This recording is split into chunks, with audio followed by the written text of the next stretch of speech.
Bienvenue sur Réunir, le podcast qui donne la parole aux acteurs de la mobilité dans le secteur du transport routier de voyageurs.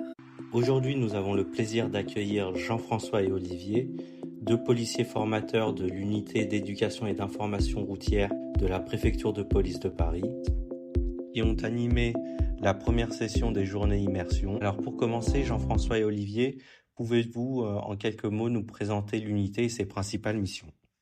Alors, l'unité d'éducation et d'information routière, donc c'est un service de la police nationale qui est placé sous l'autorité du préfet de police. Au sein de cette unité, donc les fonctionnaires sont spécialisés en prévention routière, c'est-à-dire que nous formons, nous sensibilisons tout type de public d'abord, je rappelle, donc on intervient en école primaire, collège, lycée, université, en entreprise. Quelles étaient vos motivations pour rejoindre cette unité et vous consacrer à la formation spécifiquement ?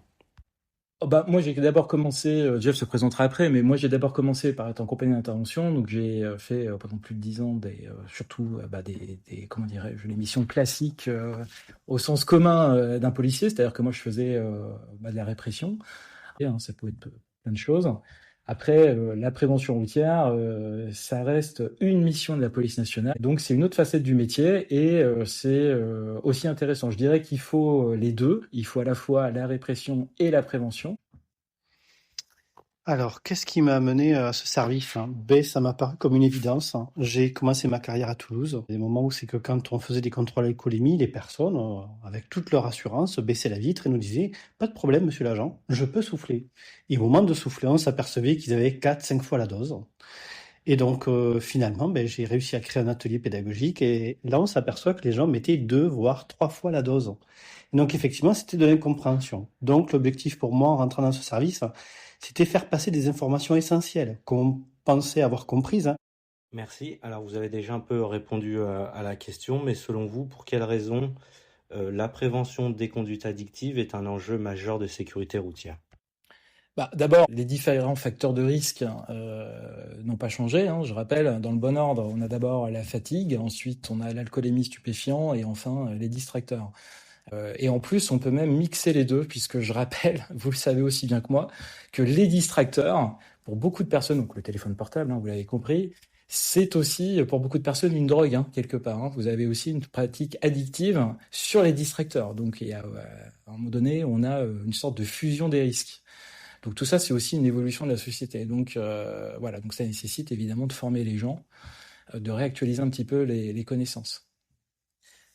Est-ce que vous pouvez nous partager un exemple d'action menée par votre unité auprès d'une entreprise de transport ? C'est à la fois, alors on met aussi en place souvent des simulateurs, 2 roues, 4 roues, où on revoit par exemple, l'installation de pose de conduite, la mise en place de thèmes, les principales causes d'accidents en fonction du mode de déplacement, etc., etc. Donc c'est une quantité d'actions infinie. On a vraiment un leitmotiv chez nous, c'est expliquer la règle et la raison de la règle. Pourquoi cette règle a été créée ? Il ne faut pas oublier qu'une règle a été aussi rédigée pour me protéger. Donc on peut se retrouver dans les deux situations, soit la victime, soit l'auteur. Et donc l'objectif, c'est de vraiment remettre la balle au centre. Merci. Et selon vous, actuellement, quels sont les nouveaux défis que les entreprises de transport doivent anticiper en termes de sécurité ? Mais surtout, là, le défi, encore une fois, c'est de savoir s'adapter à l'évolution de la société. Dans pas mal de sociétés, parfois de transport, vous allez avoir des salariés qui, par exemple, vont consommer régulièrement du CBD ou certains types de médicaments sans avoir conscience d'être sous l'emprise de stupéfiants ou sans avoir conscience, donc a fortiori, d'être... de ne pas être en règle, d'être en délictuel, pour dire les choses concrètement. Donc, de présenter un danger pour eux et pour les autres, et d'engager de fait la responsabilité de l'entreprise notamment. Mais voilà, tout simplement.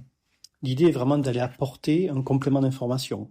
Olivier parle du CBD, on s'aperçoit qu'il y a des boutiques partout, on pense qu'on peut le consommer, effectivement, mais on n'a pas conscience forcément des risques et de ce qui peut être attendu par rapport à un professionnel de la route.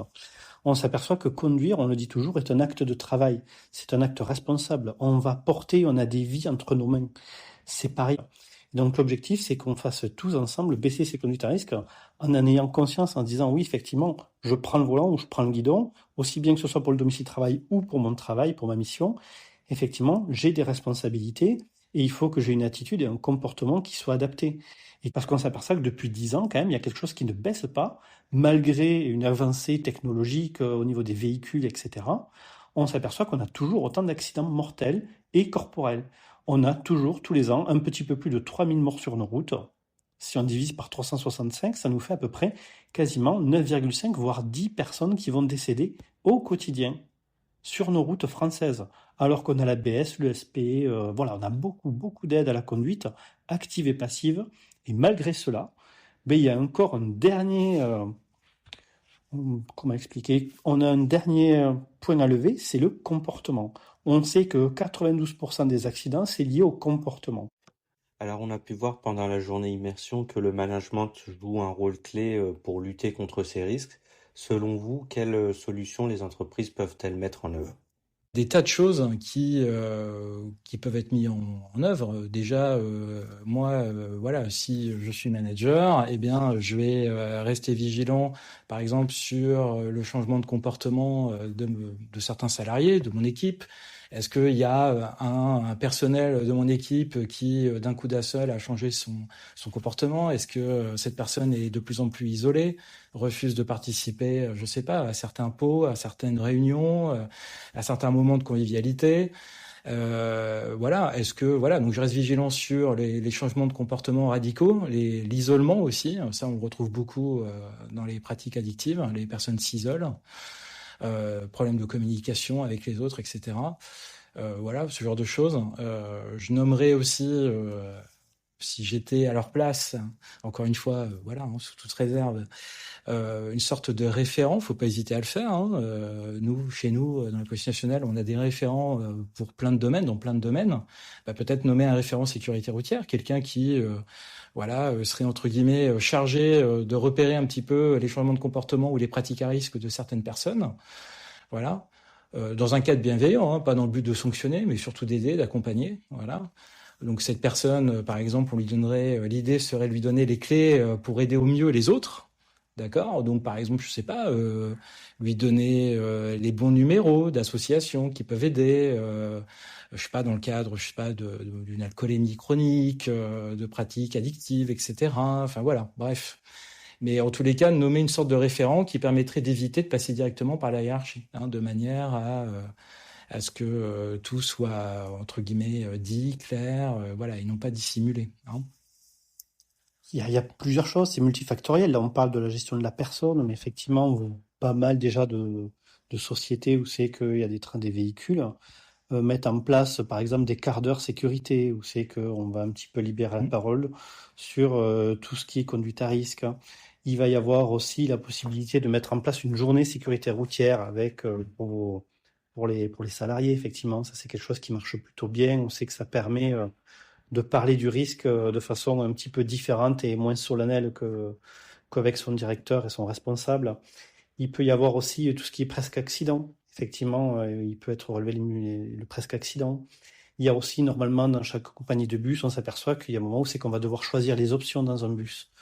Donc, effectivement, dans notre autocar avec des options, il faut qu'elles soient adaptées par rapport au type de trajet, par rapport, voilà, à toutes les problématiques qu'on peut avoir. Donc, ça, c'est quelque chose qu'on peut mettre en place aussi on peut créer un groupe de 3-4 conducteurs autour de la table, voilà, sur un certain temps défini, leur dire, voilà, sur le prochain bus, on va faire un appel d'offres où on a ça et ça qui nous est proposé. Qu'est-ce que vous voulez? Qu'est-ce qu'on voudrait mettre? Et chacun va pouvoir un petit peu justifier, motiver quelle est sa demande. Et effectivement, nous, ça se retrouve un petit peu au niveau de la police de plus en plus. Pendant des années, on nous imposait des véhicules. Maintenant, on s'aperçoit qu'ils sont de plus en plus adaptés et qui correspondent de plus en plus à nos missions. Donc c'est vrai que ces choses-là, il ne faut pas oublier que oui, ça évolue et effectivement maintenant on aménage son poste de travail, etc. Donc ça peut en faire partie. C'est multifactoriel. Dans tous les cas, il ne faut pas perdre de vue que vous avez un livre blanc. Sur ce livre blanc, donc, il est bien noté qu'il y a le risque routier et qu'il y a une obligation légale de faire des actions. Donc peu importe comment elle se passera, peu importe comment vous la mettrez en place, dans tous les cas, il faut qu'elle soit adaptée vraiment à votre entreprise. Vous pourrez être tenté à aller sur Internet, à ChatGPT, enfin peu importe, trouver des conseils. Pensez que c'est vous qui connaissez vos salariés, c'est vous qui allez pouvoir vraiment savoir ce qui est le plus adapté pour pouvoir faire passer le message que vous souhaitez. Merci. Pour finir, quel message clé aimeriez-vous transmettre aux professionnels du transport? On parle beaucoup aujourd'hui d'accidents mortels, mais moi, ce qui me chagrine le plus, c'est les accidents corporels. N'oublions pas qu'on prend le chiffre du départ, hein, plus de 3000 morts. Vous prenez ce chiffre et vous le multipliez par 8, et ça nous donne un petit peu le nombre de blessés lourds avec des séquelles qui vont être blessés aujourd'hui sur le territoire. Donc effectivement, c'est quelque chose où c'est que conduire, c'est pas anodin. C'est pas quelque chose où c'est qu'on est inné. Quand on est né avec deux jambes. On n'est pas né avec un volant dans la main. On a un temps de réaction. On peut avoir pas mal de choses qui vont pouvoir modifier et altérer notre capacité à pouvoir réagir correctement sur la route. Donc se déplacer, c'est un acte qui nous demande toute notre concentration et qui nous demande d'avoir un petit peu tous nos réflexes.